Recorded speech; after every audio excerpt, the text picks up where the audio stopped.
বের করো আমার বই। আজকে ওখান থেকেই আজকে খেলাটা খেলবো, দেখো আমার বই। আচ্ছা, তাহলে এই যে খেলাটা খেলবো, কেন খেলবো? নতুন কিছু শিখতে। আচ্ছা, আমরা সবাই এসছি না?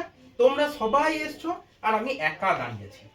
এই যে এই একা আর এই সবাই মানে অনেকে, একা আর অনেকে, এই একা আর অনেকে ইংরেজিতে কি বলে জানো? ওইটাই আজকে আমাদের লেসন। তাহলে টুডেজ লেসন হলো একা আর অনেকে। ইংরেজিতে বলা হয় সিঙ্গুলার, একাকে বলে, আর এই যে অনেকে এইটাই হচ্ছে প্লুরাল। তাহলে আজকের আমাদের পাঠ কি? টুডেজ লেসন,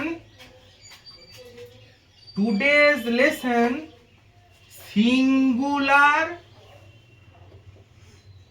অ্যান্ড মানে এবং প্লুরাল। বলো সবাই, সিঙ্গুলার এবং মানে অ্যান্ড প্লুরাল। এই হচ্ছে আজকের আমাদের পাঠ।